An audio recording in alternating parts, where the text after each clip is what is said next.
Good morning, I'm Frank Powers, and this is Lifestyle Tucson, the program where I speak to our neighbors, the people behind the scenes of our amazing organizations, small businesses, and nonprofits. Our friends are informing you how they serve our community, and they are here to give you updates on future projects. Let's make some new friends today. Tucson is a college town for sure, and there are students coming and going all the time in the part of town where I live. They barely know how to cross the street.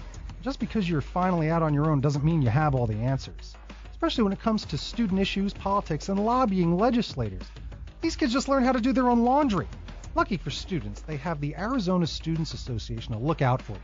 The ASA is a 501c4 nonprofit, nonpartisan organization dedicated to advocating for students' rights in the state legislature, developing student leaders on university campuses, and mobilizing students to take action against legislation targeted against students' best interests.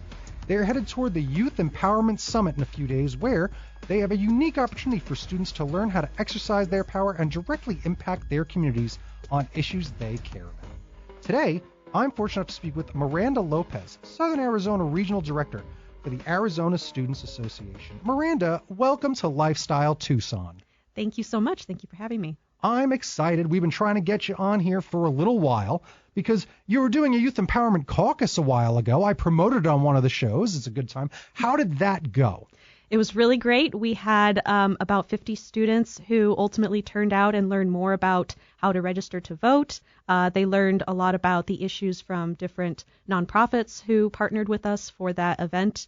And overall, it was a really great event. And that was right here local that we did it in Tucson, correct? Yes, that was at the University of Arizona. Heck yeah. So we've got a lot of fun stuff to talk about with you, other stuff you're doing throughout the year, and a lot of fun things. But let's just talk about the organization in general before we get to the big event in Phoenix. Let's begin by giving us a little 101 on what the ASA is all about. I would love to do that. So the Arizona Students Association was first formed back in 1974 by the 3 student body presidents at the time, and it was formed because the Arizona Board of Regents, which is the agency that governs all 3 public universities, did not at the time have any student representatives who had any say in the choices they were making. And the Arizona Board of Regents, they make really big decisions. They set tuition rates, they set policies, they basically govern all the universities, and students had no say in any of these issues. And so after the Arizona Students Association was formed, if we fast forward 25 years, eventually we had advocated for 2 student regent seats. One of them is a voting seat and one of them is a non-voting seat. It's kind of like you, as a student, if you become the non-voting student regent, then the next year you become the voting student because you've kind of learned from sitting in on meetings. And so today we have the 2 student regents as a result of our efforts, but we have also been involved in a lot of other issues over the last few decades. So for instance, it used to be a lot more difficult to get transfer credits put directly from community college to a public university, or even from public university to public university. And so Arizona Students Association was part of that campaign for a common numbering system.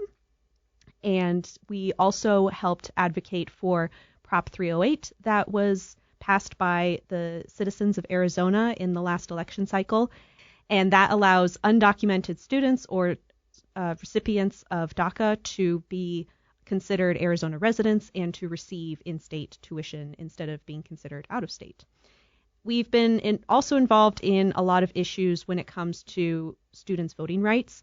Almost every session, there is some sort of bill that is proposed by the state legislature to try to limit where students can register to vote. For instance, back in, I believe it was 2015, there was a bill that was proposed that would have made it basically impossible for students to register to vote at their dorms.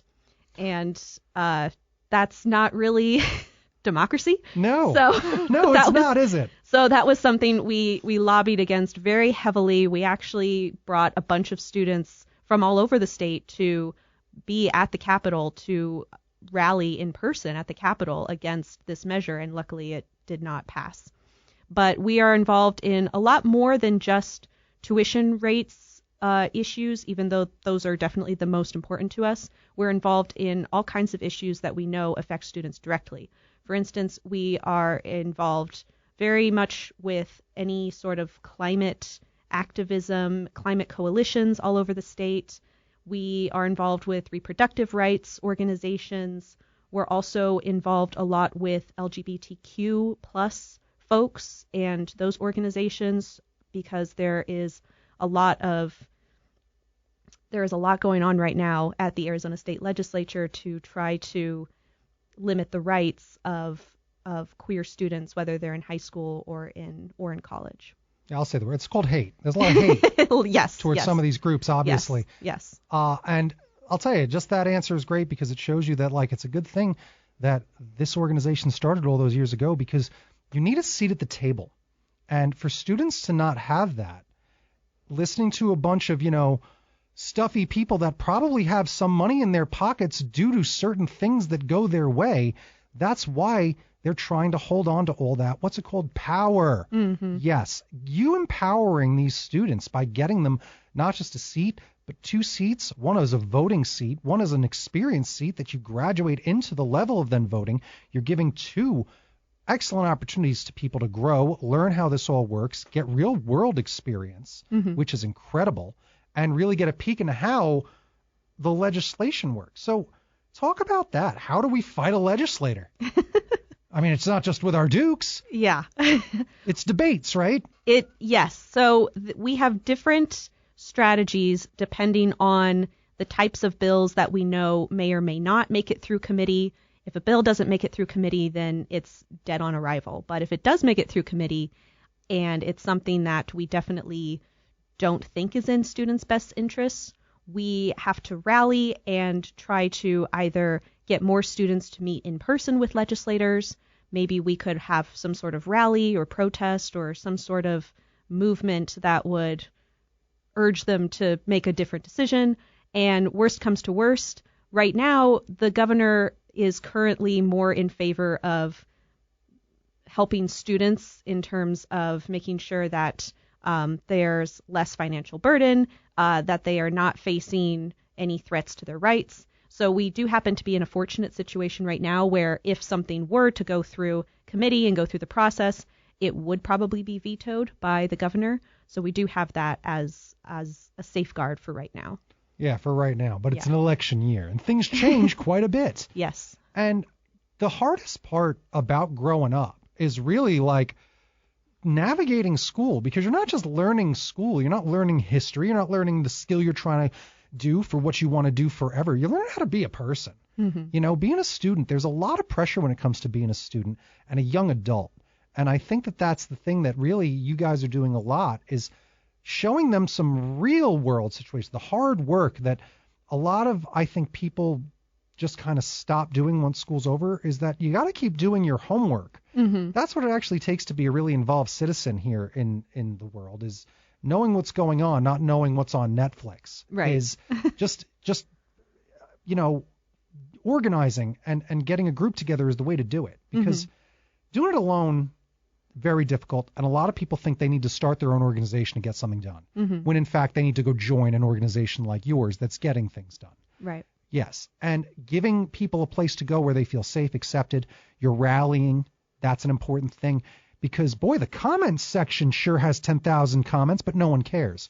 Oh, we all signed this thing on, some website where we're anti whatever, replacing Batman in a movie. Who knows? Whatever they'll put a petition on for at change.org doesn't matter. You can say whatever you want about change.org. Right. Getting people out in the world, getting people together, marching together, organizing, protesting, going somewhere.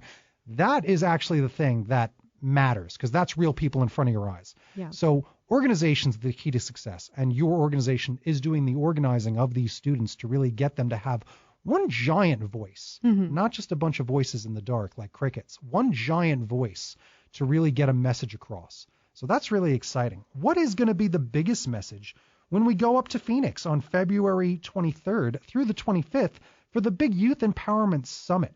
This is going to be a big event that you're telling me about, and I've got some stuff.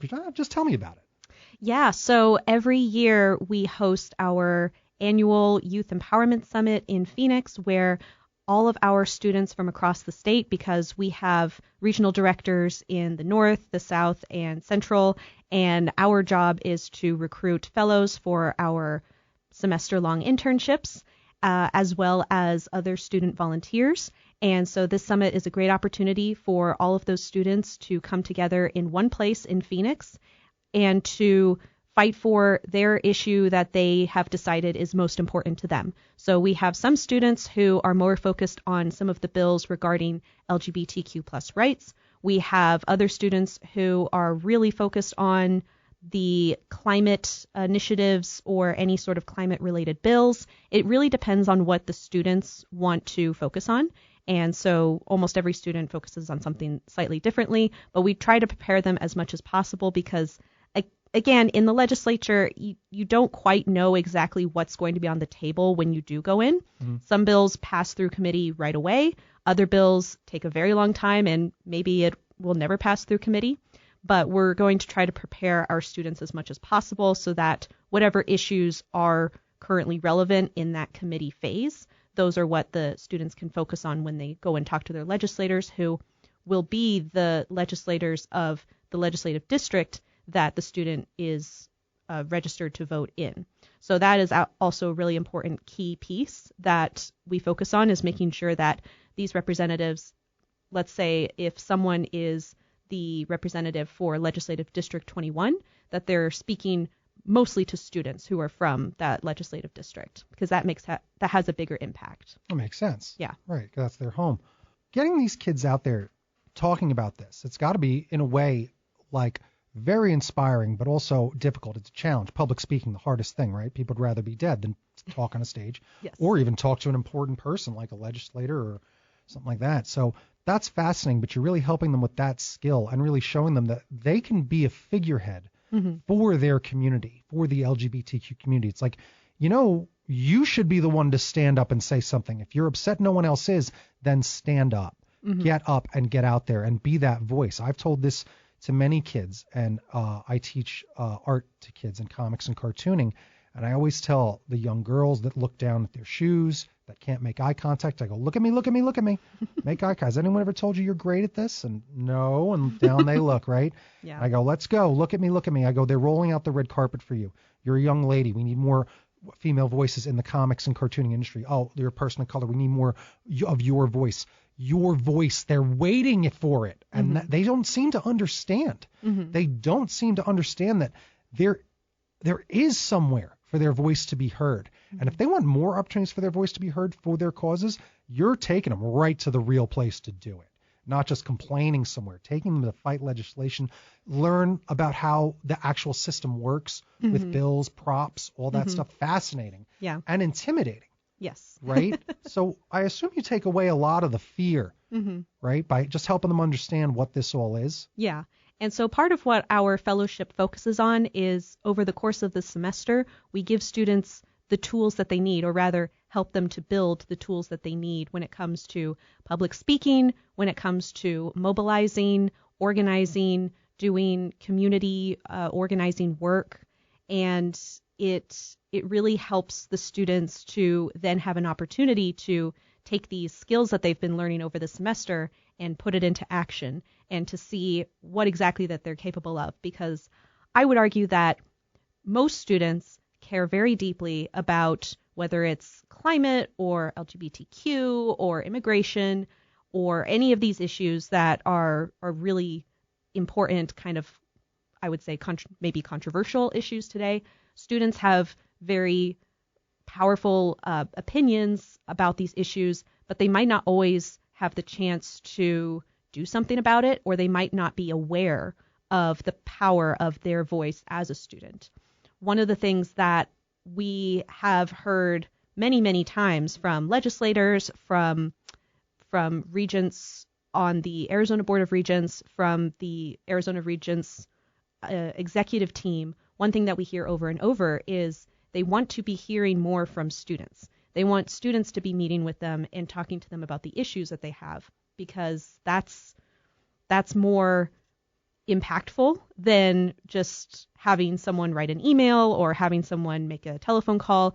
To have that face-to-face contact has been most impactful, is what we found. Yeah. Have you ever seen it? You ever see when Fred Rogers talked to the government? I don't know. Did you ever see when Fred Rogers talked? Oh, yeah. And it was amazing, right? And Yeah. he really did. You watched him move them. Yeah. You watched him move them. There's power in public speaking. Yeah. That's why so many people are afraid of it. Yes. There's power in public speaking, and it's a heck of a skill if you can learn it, master it, and if you're talking to the right people. And going and teaching these kids to talk to legislators is fascinating. Yeah. To me, you can see I'm like almost hung up on it. It seems like that was out of reach, but it's not. Yeah. It's not. And that to me is wild. As someone that talks with students, obviously we were all rocked last year because it felt like we were slipping back in time in history when Roe versus Wade got overturned. Right. I can't imagine what it's been like for your students and how they've been not just acting but reacting to that, and how much has it empowered them to realize, like, oh, I really do need to fight for my rights because my rights can get taken away. They really can. Yeah. Like, what was it like? It's always disappointing when something like that happens and you have been doing the work and you have been trying to get out there. But I do think that some of our students, what they did take away from it was this fight isn't over. Right. It's not the end of the war. It's, just the beginning. And I think a lot of our students kind of became empowered by learning even more about those initial years before the Roe v. Wade decision was even made back in the 70s. Yep. And they learned about the history of activism, about the history of student activism, because the history of civil rights activism, reproductive rights activism, all of this activism that's happened back in the 60s and 70s that we think about as ancient history, that was all students back in the day. And it's kind of crazy because it's like you're the exact same age. You're in the exact same place that these people were. You can do it too. Yep. It's not some impossible thing that will forever be out of your reach. Sure, today's technology is different and today's circumstances and the atmosphere is different, but you are still in the same place and you have that student voice that made such a difference back in the 60s and 70s. Yep. And it is that power of youth and the energy that kids have that we can't, keep forever, that they do have to use when they are young and fired up. Because when you look at those, so I taught history a while ago, and it's fascinating to see how much change there was in the 70s. And glorious sound I'm talking about, after black rights comes women's rights, because it was like even that, women's rights were still further back still, and they needed more. And I'm watching documentaries about, well, here's a news report, and there's the classic burning bras in the streets. We all think of that, right? And then they go and they talk to this woman in her pillbox hat, clutching her pearls, literally, on the side of the street. Ma'am, you're a woman. Why aren't you rallying with them? I like my life the way it is. It's one of the scariest statements I've ever heard, because that is exactly what can cause a lot of diversity in someone that does have the same thing going on. That woman should want more freedom, but her life is comfortable enough that she doesn't want to rock her boat. Yeah. And that's crazy that she can look at all of the rest of women and say, it's okay that they're not in a boat because I just don't want my boat rocked. Yeah. And that is the thing that you do have to fight. Yeah. You have to fight for your rights. And even the other thing I learned back then, doing all the research, how much we had to fight for the environmental rights back then, that it was companies like, what do you mean, you liberal, trying to not let us pour our toxic sludge wherever we want? We had to fight so hard for the concept of toxic waste to be disposed of properly. Insane to think about. But yes, Mr. Burns is a real person.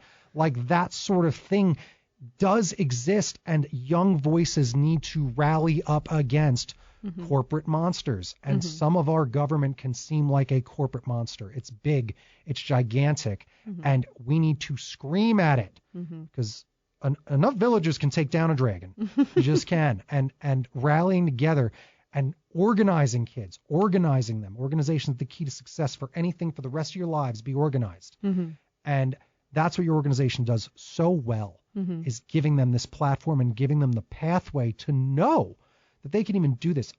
When I was in college, nothing like this was even on my radar. So I'm glad that we get to talk about it today and hopefully get this message out to as many students as you know in your life, grandparents, uncles, aunts, parents out there.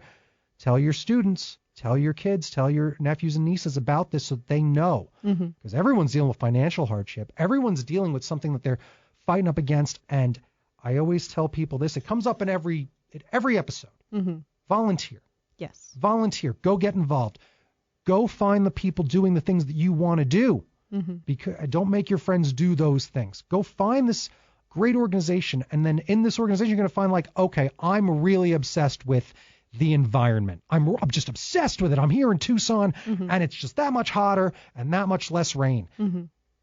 This is my focus. When I went and got my master's degree, a teacher asked me one thing. I was like, what do I even make? You know, it was art school again. And it was, what do I even make? And he just asked me the simplest question. And it was, well, what do you love? And I started to think about it in a different way. Like, yeah, I love wrestling and I love Spider-Man, but no, what do I love? I said, I love talking. I love community. I love building things together. My favorite thing is when a ragtag group of kids get together and put on a show. All right. And these are the things I love. And it is what kind of started me kind of down a path of really creating with intent. Always thinking about the intent. People get really offended by a bunch of nonsense sometimes. It's like, that wasn't the intent. Look at the actual intent of what someone's saying or what they're creating. And I started really creating with a lot more intent, and even ended up creating a version of this show that was podcast. I did for free, and I would do it on downtown radio, whatever. And eventually it worked, and now it's a radio show, and it's real. It used to be a place for all the artists, makers, movers, and shakers. And now that's what this is, where I have a radio show now talking to 501c3s exclusively and talking to a bunch of great organizations like yours. And I may not have gotten here if someone didn't just ask me when I was saying, what should I create? What should I make? They responded with a question. Well, what do you love? Well, that's the thing. So what do you want to do? What do you want to fight for? What do you want to fight against? What do you want to rally for or rally against up in Phoenix in February? Well, what do you love? And then you'll know the answer. You'll know the answer of what you want to fight for. Yeah. So I honestly just do want to thank you for this great organization. I wish I had known about it when I was younger. Right. But there's a few more, we got a few minutes. So if you had one wish for your organization, what would it be? If I had one wish, I wish that we could have the same amount of resources and staff that we did have in 2013 before we were defunded by the state legislature. Oh. Yeah. So Arizona Students Association, the way that we used to be funded was actually by a student fee. Once every semester, any student attending a public university would pay, I believe at first it was $1 per semester, and then I think it got up to $2 per semester. And that is what funded all of our programming, all of our internships all across the state, staffing. We had dozens of people who were on staff. And in 2013, the state legislature made that form of funding illegal for the Arizona Students Association. And so we kind of went underground for about 10 years. And it's only in the last couple of years that we've been able to come back with outside grants, national organizations who have taken interest in the things that we do. They were able to hire me last year to be here in Tucson for the first time in 10 years. And so my wish would be to eventually get back to where we were, because as soon as we were gone, that is when student tuition rates started to rise exponentially. And it's also when the state started to fund higher education less and less every year, percentage-wise. So right now, we're only funding students. We're not even close to being back to where we were in terms of funding students back in 2013. And so, that would be my wish. Yeah, that's because something seems fishy there, doesn't it? So, yeah, that's a heck of a wish. Let's see what we can do to try to get some information towards you or help this organization out. If you're a listener that knows that you can connect a dot, let's connect that dot. And I'll give you all the contact information, all that stuff in the recap. But where can people find you online? So we have a website, www.azstudents.org. That is students, plural. And we are also on all of the regular social media, so Facebook, Instagram, Twitter, I guess Twitter, X, I'm not sure what we want to call it. Nobody cares about Nobody cares. What we call it. All right. Oh, I guess one guy cares what we call it. Nobody cares about what that guy thinks. Yeah. And then if anyone in the southern Arizona area, it doesn't have to be Tucson. I have interns who are actually in Yuma right now in San Luis. And so anywhere in southern Arizona, if you are a student, whether you're high school, university, even community college, we have students who are fellows who are at community college. If you're interested in what we do, you can also contact me at Miranda@azstudents.org. That's my email. Well, there you go. That's amazing. And again, don't you want to be a fellow? That's like the best title. Yes, I love it. Our fellowships are actually depending on if you are signed up to attend classes, whether it's community college or university. As long as you're a student, you can be paid for your fellowship throughout the semester. We offer a $600 stipend. So there's also that. There you go. So a lot of opportunities. And just real quick, can people donate to your organization? Yes, they can. Yeah, don't forget that.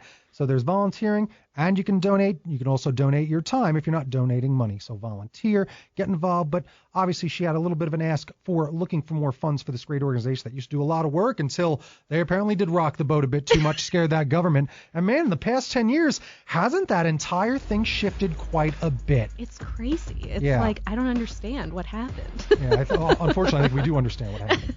So let's hope that we can turn some of that around, figure some things out, get you the help that you need so we can get all these students the help that they need. Because today, we made friends with Miranda Lopez, Southern Arizona Regional Director for the Arizona Students Association, working cohesively toward creating a just society in which generations of student leaders understand their power, engage, and empower diverse communities, and advocate for student issues. Thank you for joining me today, Miranda. Thank you so much. This was Lifestyle Tucson. Bing, bong, bing. Time for a recap. Empowering the youth. It's very important and really a big deal. And now that Arizona Students Association is back from that Youth Empowerment Summit in Phoenix, so you can find out everything that happened this past week at the event by going and checking out everything that they're doing online. You could find them on Facebook.com/ARIZ students, or just go check them out on Instagram over at Instagram.com/AZ students. A lot to learn, a lot to keep informed about, especially for your students and your student rights. Because again, you want to have a seat at the table. That's what you want to do, and then you got to work your way up to the head of the table so that people can acknowledge you. That's how you do it. I want to thank our new friends at the Arizona Students Association for joining me today. You've been listening to Lifestyle Tucson. If you're a nonprofit that would like to be on the show, email lifestyletucson@gmail.com. For more information about this program or to listen to something you may have missed, go to the Sunday Mornings page on klpx.com, kfma.com, mixfm.com, or espntucson.com. You can also subscribe on iTunes, Spotify, and Audible, or wherever fine podcasts are being schooled. Follow on Facebook, YouTube, and Instagram at Lifestyle Tucson, because I'm your BFF, your best Frank forever, Frank Powers. Toot Toot Tucson. I love you the most.